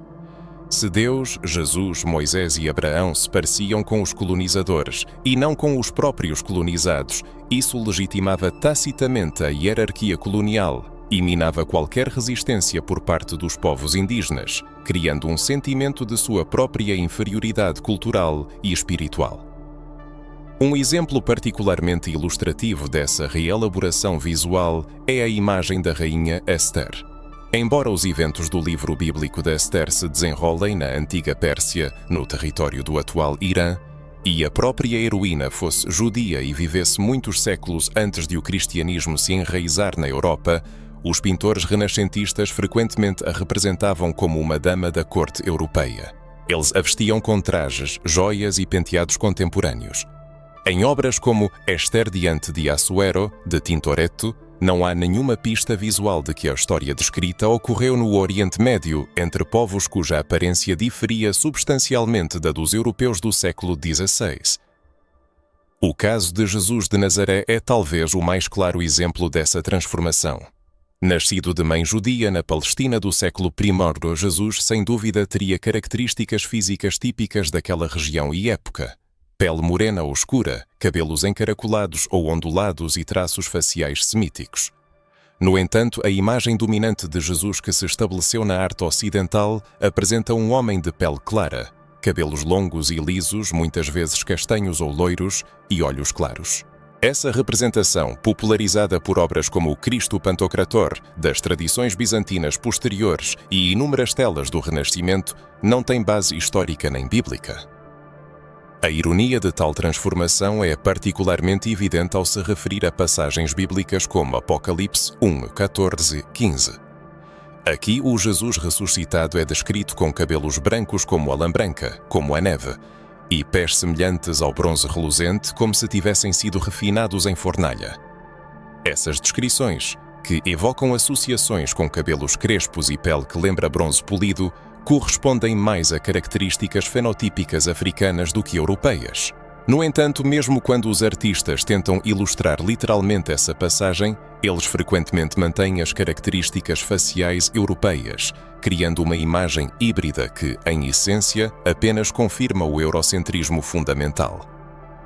O processo de embranquecimento afetou não apenas as figuras humanas, mas também a paisagem geográfica e os elementos arquitetônicos das cenas bíblicas. Pintores medievais e renascentistas frequentemente retratavam Jerusalém, Belém ou o Egito como cidades europeias modernas, adornadas com arquitetura gótica ou renascentista, com vegetação e paisagens europeias, lembrando a Itália ou a Holanda, e não o Oriente Médio ou a África. Esse deslocamento geográfico visual apenas agravou o afastamento das narrativas bíblicas de seus verdadeiros contextos africanos e levantinos. Um exemplo fascinante dessa descontextualização é a Adoração dos Magos de Botticelli, onde a Sagrada Família é apresentada entre ruínas clássicas, lembrando Roma e não Belém. E entre os magos podem ser reconhecidos retratos de membros da família Médici. A cena é completamente transferida de seu contexto palestino para a de Itália renascentista, sem nenhuma indicação visual de que esses eventos ocorreram em um ambiente geográfico e cultural completamente diferente. As gravuras de Gustave Doré do século XIX, criadas para ilustrar a Bíblia e que tiveram uma influência significativa na percepção visual ocidental dos temas bíblicos, continuaram essa tradição de europeização. Seu Moisés, Abraão, Davi e Salomão poderiam facilmente ser confundidos com filósofos gregos ou senadores romanos. Mesmo ao retratar o Egito, como, por exemplo, nas cenas do Êxodo, Doré minimiza as características africanas distintivas da paisagem e da arquitetura, criando uma imagem de um Egito que parece surpreendentemente desafricanizado. O surgimento do cinema apenas exacerbou essa tendência. As produções épicas de Hollywood sobre temas bíblicos, como Os 10 Mandamentos, lançada em 1956, e A Maior História Jamais Contada, de 1975, invariavelmente apresentavam atores europeus ou euro-americanos nos papéis de personagens sagrados. Frequentemente, usava-se maquiagem para lhes dar um aspecto ligeiramente exótico, mas nunca verdadeiramente africano ou do Oriente Médio. A interpretação de Charlton Heston como Moisés ou Max von Sydow como Jesus foi o clímax desse embranquecimento cinematográfico, criando arquétipos visuais que se enraizaram firmemente na mente de várias gerações de espectadores. Esse mesmo padrão persiste nas interpretações contemporâneas.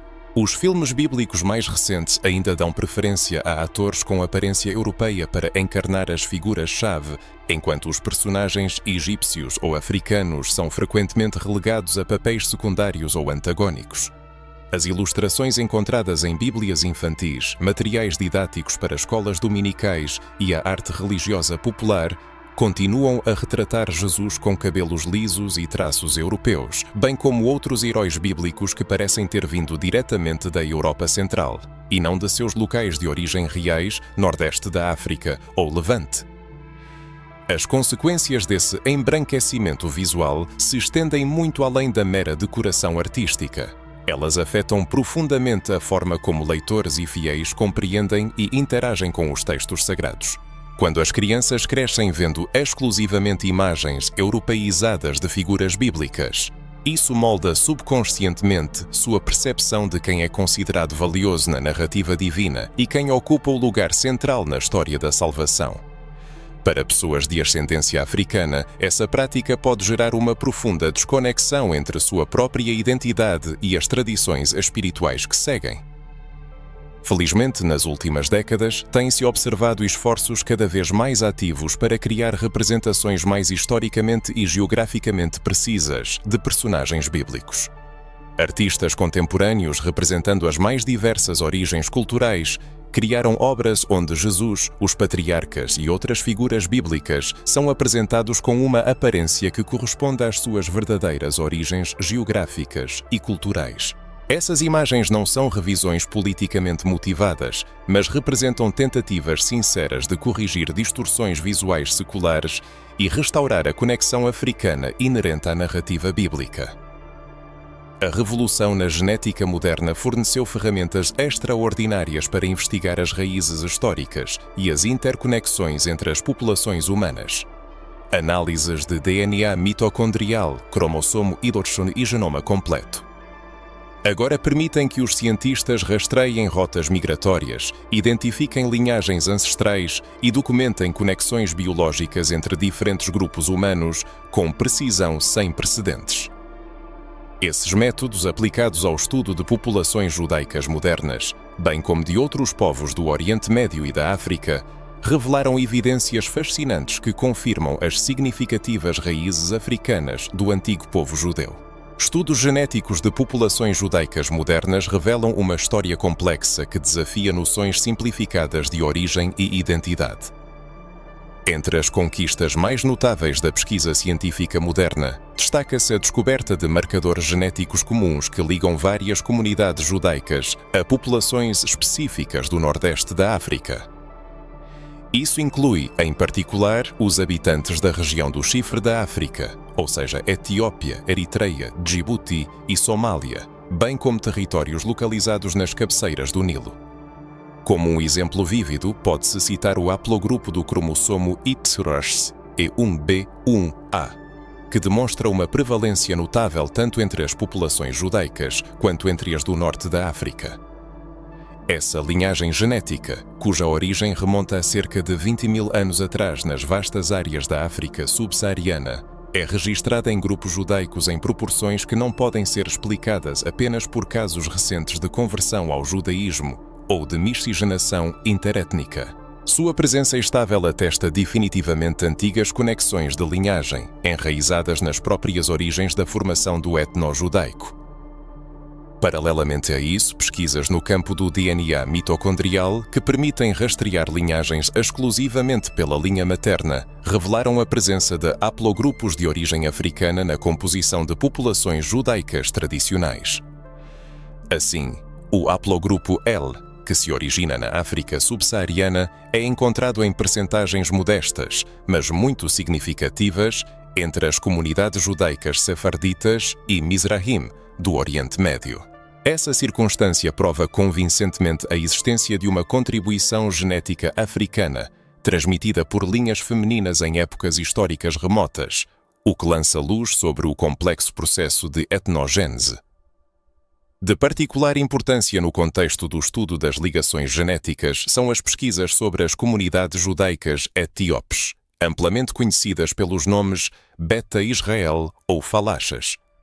Por muito tempo houve intensas discussões entre historiadores sobre a natureza dessas comunidades. Seriam elas o resultado de atos de conversão ao judaísmo relativamente recentes ou realmente preservam linhagens ancestrais diretamente ascendentes ao antigo Israel? A análise genética, realizada com alta precisão, revelou a presença de marcadores específicos que são comuns tanto aos Beta Israel quanto a outras populações judaicas. Esses marcadores não podem ser explicados exclusivamente por deriva genética aleatória ou processos de conversão, o que evidencia convincentemente ligações de linhagem autênticas e profundas, enraizadas na antiguidade. Uma pesquisa significativa, cujos resultados foram divulgados no prestigiado American Journal of Human Genetics, dedicou-se ao estudo aprofundado dos genomas de diversas populações judaicas. Nesse trabalho foi realizada uma comparação minuciosa com grupos populacionais de referência do Oriente Médio, Europa e África. Os dados obtidos demonstraram que as populações judaicas que vivem no Oriente Médio possuem um maior número de semelhanças genéticas com algumas etnias africanas do que se poderia supor, com base na hipótese de uma origem exclusivamente levantina, sem um componente genético africano significativo. Esse fato aponta para um quadro mais complexo e multifacetado da etnogênese. A análise de DNA antigo, extraído de restos humanos encontrados no território de Israel, Palestina e datados dos períodos do Israel bíblico, também trouxe informações excepcionalmente valiosas.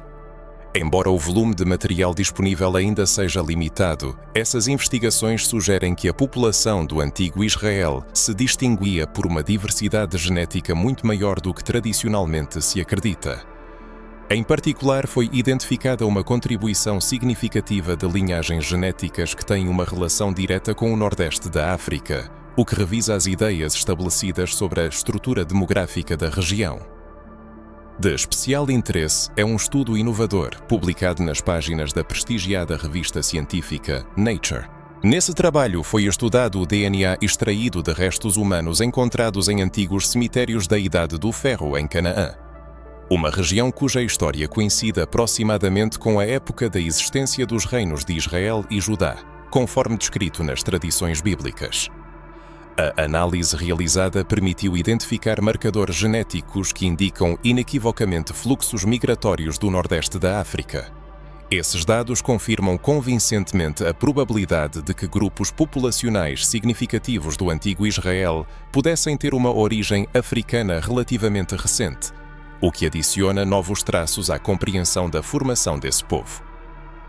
Além do estudo aprofundado de marcadores genéticos especializados, cientistas modernos também analisam ativamente o genoma humano completo, buscando identificar padrões mais amplos e fundamentais relacionados à origem e às rotas migratórias de povos antigos.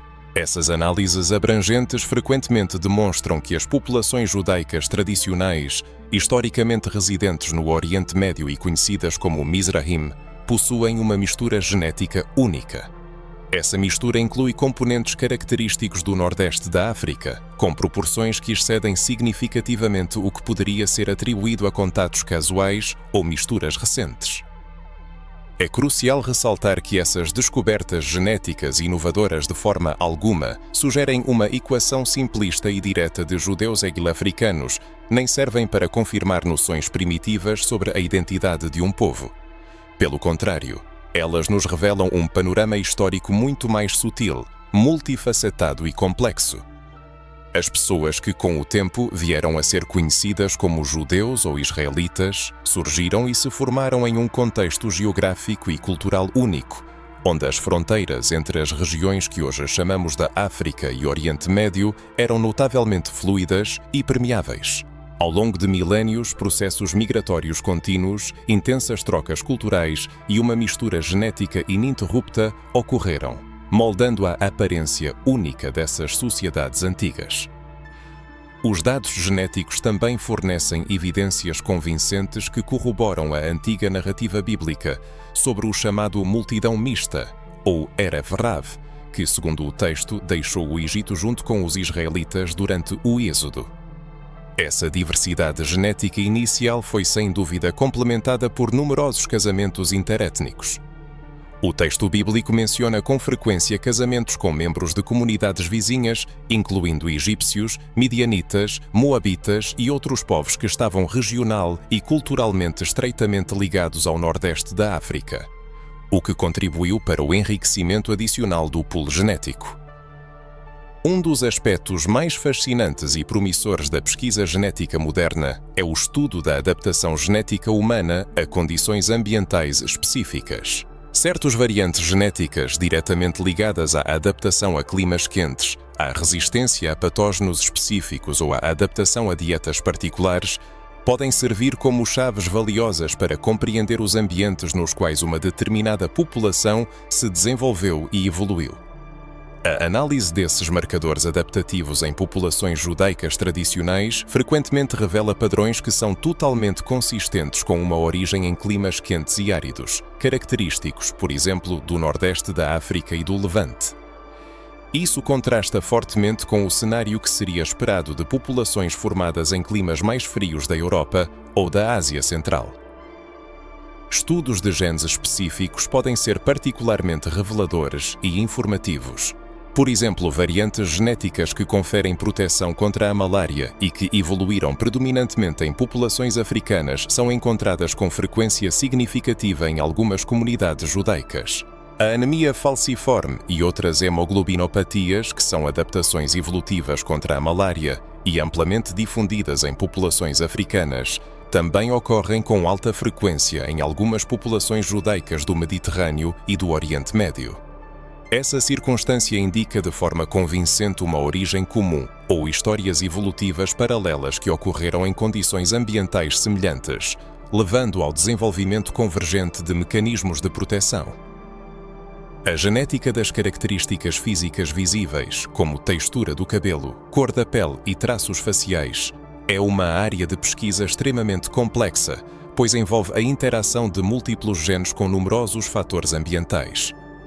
No entanto, estudos dos genes associados a essas características em populações judaicas tradicionais frequentemente revelam variantes que corresponderiam a uma gama muito mais diversa de manifestações fenotípicas do que as concepções eurocentristas típicas sugerem. Essas variantes incluem traços que hoje seriam associados a populações historicamente residentes no Nordeste da África, sublinhando mais uma vez as profundas ligações e a complexidade da herança genética.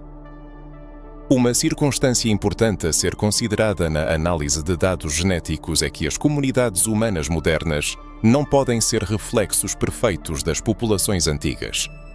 Eventos históricos como o exílio babilônico, a diáspora romana, inúmeras conversões ao judaísmo, casamentos mistos e, claro, o trágico Holocausto tiveram um impacto significativo no pool genético judaico. No entanto, apesar de todas essas transformações históricas, marcadores genéticos que atestam antigas conexões africanas continuam a persistir, o que é uma prova convincente do papel fundamental dessas ligações na formação do povo judeu. É igualmente crucial reconhecer que a identidade étnica, cultural e religiosa não é definida exclusivamente por características genéticas. O judaísmo representa uma tradição religiosa e cultural multifacetada que transcende características genéticas específicas. Muitas pessoas que praticam o judaísmo hoje podem traçar sua linhagem genética a uma variedade de regiões geográficas, o que é resultado de conversões, casamentos interétnicos e outros processos históricos. Essa diversidade genética moderna, de forma alguma, refuta as numerosas evidências de significativas conexões africanas na origem histórica do povo judeu. A ciência genética, como qualquer metodologia de pesquisa, possui suas limitações e está sujeita a interpretações que podem ser influenciadas por preconceitos culturais e políticos. No entanto, o volume crescente de dados genéticos, quando cuidadosamente avaliado em conjunto com fontes arqueológicas, linguísticas e textuais, aponta invariavelmente para conexões africanas substanciais na origem do povo judeu, conexões que foram sistematicamente minimizadas ou completamente ignoradas nas narrativas históricas tradicionais. Os textos proféticos da Bíblia são tradicionalmente estudados sob suas perspectivas escatológicas, morais e espirituais. Contudo, um aspecto menos explorado dessas passagens poderosas é como elas preservam frequentemente em linguagem poética e simbólica memórias culturais da origem africana do povo escolhido. Espalhadas pelos livros de Isaías, Jeremias, Ezequiel e os chamados profetas menores, encontramos menções intrigantes que sugerem uma profunda compreensão das conexões africanas de Israel, menções que foram sistematicamente ignoradas ou reinterpretadas com o objetivo de minimizar sua importância. O profeta Isaías, cujas profecias abrangem um período-chave na história de Judá, aproximadamente entre 740 e 680 a.C., frequentemente e de forma bastante significativa se refere a Cush, um antigo reino núbio localizado no território do atual Sudão e Egito. No capítulo 18 do livro de Isaías, um capítulo inteiro é dedicado a uma profecia sobre a terra que ressoa com asas, que está além dos rios da Etiópia, Cush, uma clara indicação de um reino africano ao sul do Egito. O profeta não percebe Cush como um reino estrangeiro distante ou exótico, mas como uma nação intimamente ligada ao destino de Judá, cujos mensageiros se movem pelos rios em barcos de papiro. Ainda mais reveladora é a passagem de Isaías 23:5, onde o profeta anda nu e descalço por 3 anos, servindo como um sinal contra o Egito e Cush. O texto continua: Assim o rei da Assíria levará os cativos do Egito e os exilados da Etiópia, Cush, jovens e velhos, nus e descalços, com as nádegas expostas para a vergonha do Egito. E eles se assustarão e se envergonharão por causa da Etiópia, Cush, sua esperança, e do Egito, sua glória. Esta passagem não só conecta o destino de Judá ao destino desses reinos africanos, mas também sugere que Judá via essas nações como fontes de esperança e orgulho. Tal posição é difícil de explicar se não houvesse profundas conexões culturais, políticas e possivelmente genéticas entre eles.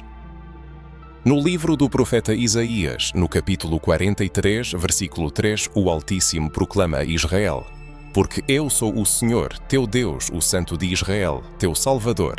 Dei o Egito por teu resgate, a Etiópia, Cuxa e Sebá por ti. Este testemunho impressionante do texto sagrado retrata os reinos africanos não apenas como povos distantes e estranhos, mas como substitutos redentores para Israel. Tal afirmação serve como uma prova inegável de uma conexão profunda e multifacetada que transcende os limites de alianças políticas comuns, apontando para algo muito mais fundamental. O profeta Jeremias, cujo ministério profético se desenrolou nos últimos dias do reino de Judá, aproximadamente entre 627 e 580 n.Cr., também contém indicações bastante significativas das estreitas conexões africanas. No livro de Jeremias, nos capítulos 38, 7, 13, em um episódio culminante e um dos mais dramáticos, o profeta foi salvo da morte iminente em uma cisterna enlameada, graças a Ebed-Meleque. Este homem foi claramente identificado como um cuxita africano, ocupando um cargo importante na corte do rei Zedequias. Este oficial africano é retratado não como um estrangeiro exótico, mas como um membro respeitado e influente da corte real, com acesso direto ao monarca e autoridade para dar ordens a outros servos. Seu ato corajoso não só salvou a vida do profeta, mas também, metaforicamente, preservou a palavra de Deus para as gerações futuras. Em outro trecho, especificamente em Jeremias 13:23, o profeta faz uma pergunta retórica. Pode o etíope, cuxita, mudar a sua pele ou o leopardo as suas pintas? Esta passagem é frequentemente mal interpretada, sendo percebida como uma indicação de diferenças raciais ou étnicas dos cuxitas. No entanto, na realidade, o contexto desta afirmação refere-se à imutabilidade fundamental da natureza intrínseca de algo, enfatizando a impossibilidade de alterar qualidades inatas. A menção casual da pele do cuxita, feita sem quaisquer explicações adicionais, sugere que a audiência de Jeremias estava bem ciente da aparência dos cuxitas, possivelmente porque eles próprios possuíam características físicas semelhantes, o que garantia a compreensão imediata da comparação feita. O profeta Ezequiel, cuja atividade profética ocorreu durante o exílio babilônico, aproximadamente entre 593 e 571 n.Cr., também contém testemunhos significativos das conexões africanas de Israel. O 30º capítulo do livro de Ezequiel é inteiramente dedicado a oráculos sobre o Egito e os grupos étnicos a ele aliados. A triste profecia sobre a queda do Egito é retratada não como um triunfo sobre um inimigo estrangeiro, mas como uma tragédia que inevitavelmente afetará e abalará profundamente o povo de Deus.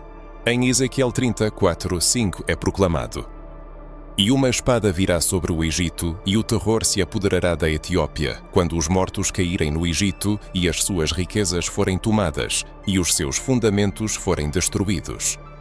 Etiópia, e Pute, e Lude, e toda a Xerábia, e os filhos da terra da aliança cairão com eles pela espada. A colocação dos filhos da terra da aliança, frequentemente interpretados como judeus que viviam no Egito, em uma lista única com esses povos africanos, indica a existência de profundas interconexões culturais e demográficas. Entre os chamados profetas menores, Amós oferece uma das indicações mais francas das profundas raízes do povo israelita no contexto africano. No livro de Amós, no capítulo 9, versículo 7, o Altíssimo faz uma pergunta retórica. Não sois vós para mim, ó filhos de Israel, como os filhos dos etíopes, cuxitas? Diz o Senhor: Não tirei eu Israel da terra do Egito, e os filisteus de Caftor e os arameus de Quir? Esta notável passagem compara abertamente os israelitas com os cuxitas, ou seja, africanos, colocando-os em uma mesma categoria essencial e implicando a existência de semelhanças profundas e fundamentais entre eles. A menção subsequente do Êxodo, um evento-chave na história de Israel, apenas destaca a importância central da experiência africana na formação da identidade israelita. Sofonias, um profeta cuja atividade ocorreu durante o reinado do rei Josias, aproximadamente entre 640 e 619 a.C., deixou uma notável menção em Sofonias 3:10. Lá se diz: além dos rios da Etiópia, Cush, os meus adoradores, a minha dispersão, me trarão ofertas.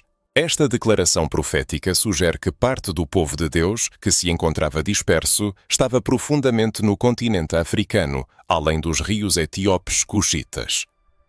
Essas terras africanas não foram apresentadas como distantes e estranhas, pelo contrário, foram retratadas como lugares onde fiéis a Deus poderiam ser encontrados.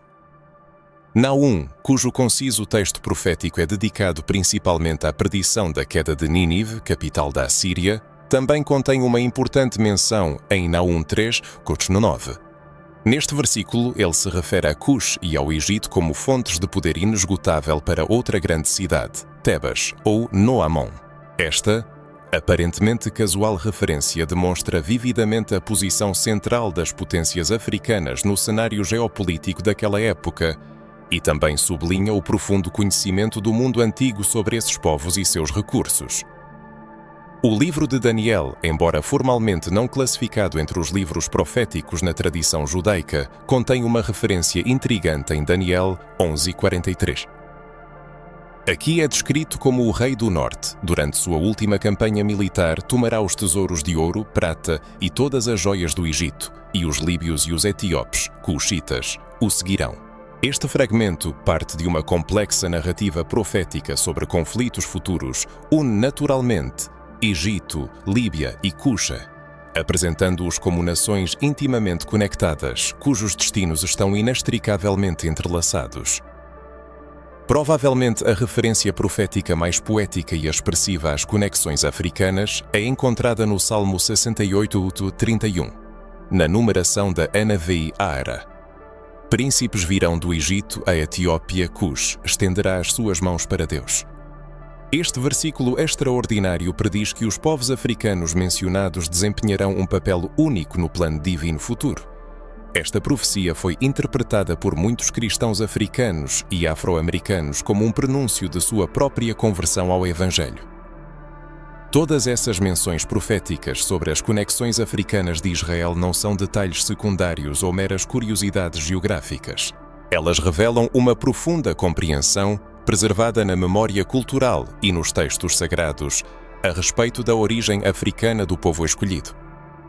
Os profetas, que atuaram em períodos de crise nacional, quando as questões de identidade e propósito eram mais prementes, invariavelmente recorriam a essas conexões africanas como uma parte intrínseca da autoperceção fundamental de Israel. O fato de que essas passagens foram sistematicamente ignoradas, mal interpretadas ou minimizadas nas interpretações tradicionais não é acidental. Pelo contrário, isso reflete os preconceitos eurocêntricos que dominaram os estudos bíblicos por muitos séculos. Quando permitimos que esses textos falem por si mesmos, sem impor concepções modernas de categorias raciais e fronteiras geopolíticas, eles revelam uma visão muito mais rica e sutil da origem e identidade do povo escolhido. Uma visão que reconhece e celebra suas profundas conexões africanas. O reconhecimento das raízes africanas do povo escolhido. O povo escolhido vai além de uma mera investigação académica destinada a corrigir imprecisões históricas. Ele representa uma transformação fundamental que acarreta as mais profundas consequências para a nossa percepção dos textos sagrados, para a encarnação prática da nossa fé e para a abordagem dos desafios contemporâneos relacionados à justiça, identidade e formação de comunidade. Essa verdade, que por muitos séculos foi sistematicamente silenciada sob a pressão de interpretações eurocêntricas, tem o potencial de revolucionar completamente nossa interação com as narrativas bíblicas e abrir horizontes inteiramente novos de compreensão espiritual e teológica. Em primeiro lugar, e talvez esta seja a consequência mais significativa, ocorre a democratização da narrativa bíblica. Quando aceitamos a origem africana do povo escolhido, a Bíblia deixa de ser uma história que narra sobre um povo que se assemelhava externamente aos europeus, cuja experiência foi posteriormente universalizada para toda a humanidade. Em vez disso, ela se apresenta a nós como uma narrativa profundamente enraizada na vida de pessoas cujas origens, cultura e, frequentemente, características físicas refletiam sua inseparável conexão com o continente africano. Essa mudança de perspectiva oferece a pessoas de todas as camadas sociais, mas especialmente àquelas de ascendência africana, a oportunidade de se verem mais diretamente refletidas na história sagrada. Para cristãos e judeus de ascendência africana, essa verdade oferece um poderoso contra-argumento ao mito de que sua inclusão nas tradições abraâmicas é um elemento secundário ou derivado. A experiência africana, de forma alguma, é periférica à narrativa bíblica. Pelo contrário, está entrelaçada em suas próprias origens. Os ancestrais espirituais de todos os fiéis incluíam pessoas com profundas conexões com o continente africano. Essa percepção pode se tornar um fator extraordinariamente inspirador para comunidades que, por muito tempo, tiveram dificuldade em encontrar seu lugar em tradições religiosas frequentemente apresentadas exclusivamente através da lente de uma cosmovisão europeia. Para os fiéis de todas as esferas da sociedade, o reconhecimento das conexões africanas na Bíblia incita urgentemente a uma leitura mais contextualizada e historicamente fundamentada dos textos sagrados.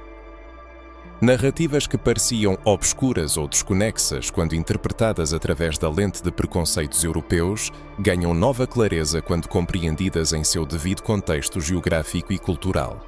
Referências a costumes, lugares e práticas que antes poderiam parecer estranhos ou exóticos revelam-se como uma parte intrínseca do tecido cultural diário de um povo com profundas raízes africanas. Essa recontextualização tem implicações particulares para a nossa compreensão de temas-chave como opressão e libertação, que permeiam todo o texto bíblico. A narrativa do Êxodo, a história da libertação de um povo oprimido da escravidão, adquire dimensões completamente novas quando percebida como um evento ocorrido em um contexto africano, envolvendo pessoas com raízes africanas. Não é por acaso que essa narrativa ressoou tão poderosamente com os africanos escravizados nas Américas, que intuitivamente reconheceram verdades intencionalmente ocultadas por aqueles que usaram a Bíblia para justificar sua própria opressão. Um legado silencioso. A teologia da libertação, que surgiu nas comunidades cristãs da América Latina e depois se desenvolveu graças aos esforços de teólogos africanos e afro-americanos, encontra uma confirmação adicional e convincente no reconhecimento das origens africanas do povo escolhido. A profunda preocupação do Altíssimo com aqueles que são oprimidos, marginalizados e escravizados não é apenas um dos muitos temas que permeiam a narrativa bíblica. Pelo contrário, ela constitui o próprio cerne da identidade do povo escolhido, cuja própria história inicia sua majestosa jornada com a libertação da escravidão, ocorrida em terra africana. Para as comunidades judaicas contemporâneas, especialmente aquelas de origem sefardita e mizrahi, a conscientização sobre as conexões africanas de seus ancestrais pode se tornar uma ferramenta poderosa para confrontar o processo de askenazização da identidade judaica, observado nos últimos séculos. O judaísmo não surgiu na Europa, e suas manifestações europeias não podem reivindicar maior autenticidade ou centralidade exclusiva. As comunidades judaicas que mantiveram laços culturais e históricos mais estreitos com o norte da África e o Oriente Médio frequentemente preservaram tradições, costumes e visões de mundo que refletem mais diretamente as origens genuínas do povo eleito. No contexto da arena política moderna, especialmente no que diz respeito a Israel e à Palestina, o reconhecimento das raízes africanas do povo eleito desafia decisivamente as narrativas simplistas que emanam de todas as partes. Rejeita tanto o nacionalismo exclusivo, baseado em afirmações de pureza étnica, quanto as tentativas de negar a conexão histórica do povo judeu com esta terra. Em vez disso, oferece uma compreensão mais profunda e matizada da identidade, pertencimento e direitos enraizada no reconhecimento da complexidade histórica e da interconexão de todos os povos da região. Para líderes religiosos e educadores, essa verdade representa tanto um sério desafio quanto uma oportunidade única. O desafio reside na necessidade de repensar como ensinamos as histórias bíblicas. Quais imagens visuais usamos para representar personagens bíblicos e como apresentamos a geografia e a história da Escritura Sagrada? A oportunidade, por sua vez, consiste em criar comunidades religiosas mais inclusivas e formar representações mais precisas que permitam a todos os fiéis se verem como parte da história sagrada. No campo da arte e cultura religiosa, o reconhecimento das raízes africanas do povo eleito abre oportunidades sem precedentes para novas expressões artísticas, capazes de apresentar figuras bíblicas sob uma luz historicamente mais fidedigna. Artistas de todas as origens, mas especialmente aqueles com herança africana, têm a chance única de criar imagens visuais que corrigem séculos de eurocentrismo e oferecem maneiras frescas e profundas de interpretar as narrativas sagradas. Para estudiosos e académicos, essa verdade convoca a uma reavaliação fundamental dos pressupostos que moldaram os estudos bíblicos ao longo do tempo. Exige uma abordagem mais interdisciplinar que integre ideias da arqueologia africana, linguística africana, história africana e tradições orais africanas. Tal abordagem permitirá a criação de uma compreensão mais completa, precisa e abrangente do mundo bíblico. Finalmente, também levanta questões importantes sobre como o eurocentrismo influenciou até mesmo nossas metodologias supostamente objetivas de pesquisa histórica. Para cada crente individualmente, a conscientização sobre as raízes africanas do povo eleito representa uma experiência dual, combinando tanto provações difíceis quanto um profundo senso de libertação. Aqueles que formaram uma concepção de personagens bíblicos como figuras predominantemente europeias confrontam a necessidade de uma revisão significativa de imagens mentais e estereótipos culturais estabelecidos. No entanto, para aqueles que, ao longo de muitos anos, buscaram encontrar seu reflexo na narrativa bíblica, essa descoberta concede uma confirmação convincente de seu lugar autêntico e legítimo na história sagrada. Talvez a consequência mais profunda e abrangente dessa verdade seja seu potencial de unir a humanidade, superando as profundas divisões que, por séculos, foram apresentadas como barreiras intransponíveis. A compreensão de que a narrativa bíblica tem suas raízes na experiência histórica de um povo com profundas conexões africanas, de forma alguma diminui seu significado universal.